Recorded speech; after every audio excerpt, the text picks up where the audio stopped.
मैंने एनडीए का 2025 का फर्स्ट पेपर लगाया था। इसमें मेरे क्वेश्चन गलत हैं, वो देख तू। इसमें मेरा फर्स्ट वाला गलत था, ये पैराजम्बल है, इसमें मेरे फर्स्ट वाला गलत था, फर्स्ट वाला सही था, मतलब सेकंड वाला गलत था, सेकंड वाले को देख सकता है। तो उसमें मैंने कर दिया था somewhere in the back of our mind. Somewhere मतलब इसमें मैंने ऑप्शन कर दिया था डी वाला, इसका राइट आंसर बी हुआ। मैंने आर से शुरू किया था, आर क्यू, आर के बाद मैंने क्यू कर दिया। Somewhere in the back of our mind she knew that the answer, मतलब समवेयर पहले लगाया था, मतलब जो कि बात वही जहाँ आवा सबसे पहले see new their answer to हर क्वेश्चन। भाई क्वेश्चन है तो समवेयर इन दी माइक में क्वेश्चन जानती तो आंसर बी हो गया, या राइट आंसर डी हो गया, बी हो गया बी। और सब सही है, मेरे पैराजम्बल सब सही है। अब जाके बाद मेरा जे गनते है, एक कंपनी है वो ऑर्गेनाइज कर रही है क्लास है वो डिसाइडेड कर रही है तो ऑर्गेनाइज पिकनिक, पिकनिक पता हो रहा है कौन सा पिकनिक है। अब पिकनिक आ गई हमें, पिकनिक खाली आया ना सकत क्योंकि आर्टिकल आवा सिंगुलर काउंटेबल ना होना, आर्टिकल जरूर आवे। पिकनिक जाके ऑर्गेनाइज कर रही है, क्या कर रही है पिकनिक। अब पिकनिक कोई एक पिकनिक, द पिकनिक आया ना सकत क्या वो इनडेफिनेट आर्टिकल है, डेफिनेट तो पता होना है कौन सा पिकनिक कर रही है। एट्थ वाले का राइट आंसर डी होगा, D T. The accused stood trial before the judgement. Stood मतलब किसकी स्टैंडिंग होती है, stand, stood trial for the judgement, stood हो सकता। एट्थ वाले का राइट आंसर डी होगा, डी, क्योंकि जज के सामने ट्रायल देते हैं तो उसमें स्टूड ट्रायल आता है, ना कि ट्रायल आता खाली। बॉज ट्रायल आता, सेट ट्रायल नहीं आता, क्योंकि पास्ट में तो स्टूड ट्रायल आएगा। वो स्टैंड मतलब खड़ाई तो है, वो खड़ाई होकर तो ट्रायल दे रहा है। स्टैंड मतलब स्टैंड होते हैं स्टूड, इसलिए स्टूड ट्रायल आएगा गाइस।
शुरुआत में या सबसे पहले इन द फर्स्ट प्लेस, ये सेंटेंस के फ्लो के हिसाब से बिल्कुल सही बैठ रहा है। शुरुआत में हवा की बात करें तो वो थिज हो रही थी।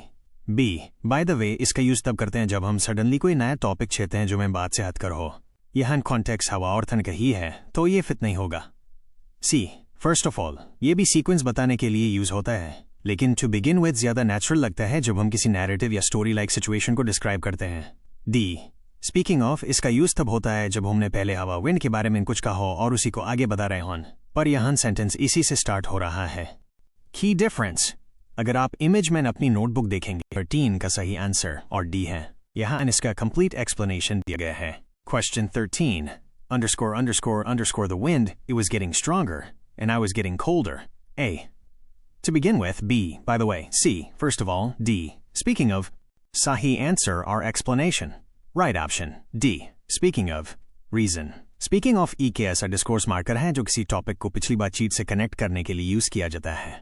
इस सेंटेंस में स्पीकर द विंड, हवा के बारे में बात को आगे बता रहा है या यूज किसी पुराने कॉन्टेक्स्ट से लिंक कर रहा है। Grammar logic, to begin with, ये तब यूज होता है जब हम कोई लिस्ट स्टार्ट करते हैं। बाय द वे, ये तब यूज होता है जब कोई अचानक नया और अनरिलेटेड टॉपिक स्टार्ट करना हो। स्पीकिंग ऑफ, ये तब यूज होता है जब आप किसी ऐसी चीज का जिक्र करें जो करंट डिस्कशन से मिलती जुलती हो। Actually, let's try that again.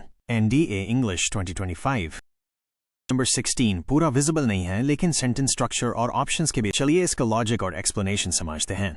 Explanation, यहाँ सेंटेंस का स्ट्रक्चर ऐसा है कि पहले कोई बात कही गई होगी जो इमेज में दिख नहीं रही और फिर उसी बात को आसान तरीके से समझाने के लिए ये सेंटेंस यूज हो रहा है। इन अदर वर्ड्स, इसका यूज तब किया जाता है जब हम किसी पहले कही गई बात को सिंपल वर्ड्स में या क्लैरिफाई करने के लिए बोलते हैं. सेंटेंस बनेगा, in other words the problem is nothing but a wrong assumption about processes. यानी दूसरे शब्दों में समस्या और कुछ नहीं, बस प्रोसेसेस के बारे में ई के गलत धारणा है. अदर ऑप्शंस गलत क्यों हैं? 1. A. इन द मीनवाइल इसका मतलब होता है इसी बीच, ये टाइम को दिखाता है, यहाँ इसका कोई सेंस नहीं बन रहा. 2. B. Somewhat इसका मतलब होता है कुछ हद तक. अगर इसे सेंटेंस स्टार्ट करेंगे तो ग्रामर सही नहीं बैठेगी. 3. C. Engagingly इसका मतलब होता है दिलचस्प तरीके से. ये एक एडवर्ब है जो अक्सर एक्शन वर्ब को डिस्क्राइब करता है, सेंटेंस के शुरू में एज अ कनेक्टर फिट नहीं होता. ये क्वेश्चंस आपके इंग्लिश ग्रामर के fill in the blank section से जो स्पेसिफिकली सेंटेंस कनेक्टर्स और कंटेक्चुअल वोकैबुलरी पर फोकस करते हैं. क्वेश्चन 17 को डिटेल में समझते हैं. क्वेश्चन 17 रीजन मैनर ऐसे सवाल उठाने से डरते हैं ताकि भेदभाव डिस्क्रिमिनेशन न बढ़े. इस क्वेश्चन में आपको ई के एडवर्ब या फ्रेज चुना है जो सेंटेंस के कॉन्टेक्स्ट संदर्भी हेच में फिट बेद. Options explanation Hindi plus English. Option word meaning Hindi. Usage in sentence. A. Understandably स्वाभाविक रूप से समझने लायक. Correct. Yeah. दिखाता है कि डरने का कारण लॉजिकल है. B. Despite के बावजूद. गलत. इसके बाद हमेशा ई के नाउन स्लैश ऑब्जेक्ट चाहिए होता है. C. Until जब तक. गलत. Yeah. टाइम कंडीशन दिखाता है यहाँ यूएस के एक कोई काम नहीं. D. Of course. बिल्कुल स्लैश बेशक. ग्रामेटिकली यूज हो सकता है पर अंडरस्टैंडेबली ज्यादा बेहतर कॉन्टेक्स्ट देता है. Correct answer A. अब नीचे दिया गया है. Question 18 understand right answer. इसका सही आंसर B. जनरली स्पीकिंग है. एक्सप्लेनेशन व्याख्यान. कॉन्टेक्स्ट यहाँ ई के ब्रॉड ऑब्जर्वेशन विशाल अवलोकन की बात हो रही है जो 19th सेंचुरी के हिस्टोरिकल डेवलपमेंट को दर्शाती है.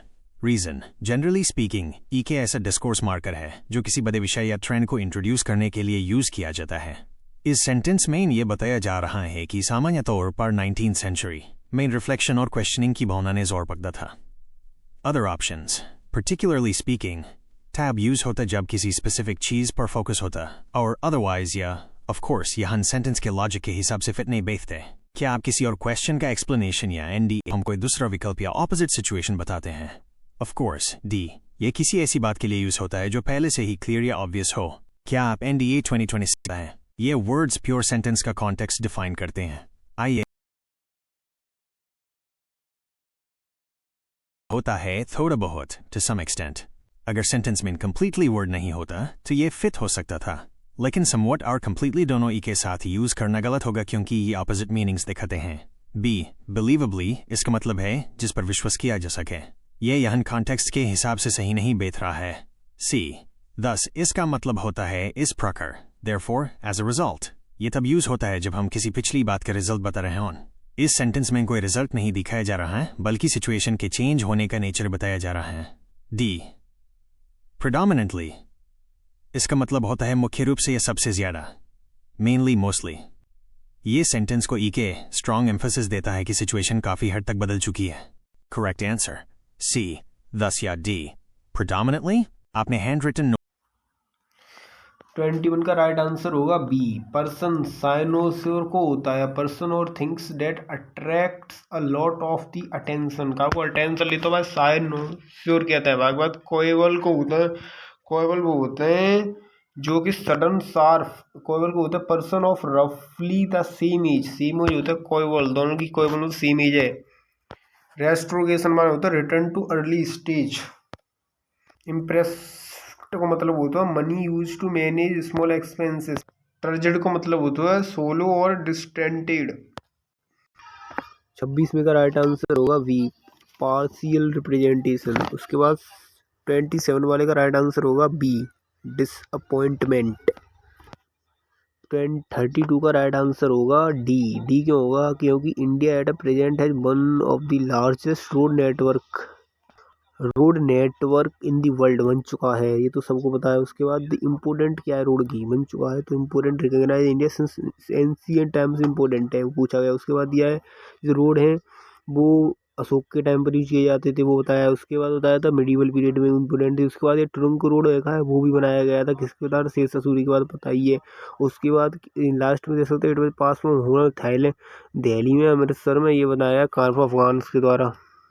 33 का राइट आंसर होगा ए क्यों होगा, पहले तो नेशनल हाईवे कनेक्ट करते हैं एक स्टेट से दूसरी स्टेट को, उसके बाद हम डायरेक्ट रख सकते हैं दे आर इम्पोर्टेंट है। क्या इम्पोर्टेंट है national highway, when ever they constituted nearly 2% of the total road network, they carry 40% of the total road traffic को कंट्रोल करता है, ये बड़े बड़े हाईवे होता है। बाद आर आवेगी, they wear the load of traffic because they road connect long distance, traffic कम करता है ये। बाकी बात सिंस दे कवर एस आवे the length breadth and national connector towns, these highway are primarily facility of trade connectivity. बाकी बाद आवे क्यू लास्ट में, the road infrastructure of country therefore crucial and constructive maintain critical important है। बाकी बात रख सकते हैं these road system are also known as primary road system and led to be operated under the supervision of the National Highway Authority of India के द्वारा करी जाते सुपरविजन। 34 में को राइट आंसर है डी। 35 में को राइट आंसर है डी। 35 में को राइट आंसर है डी। 36 में सही है मेरा।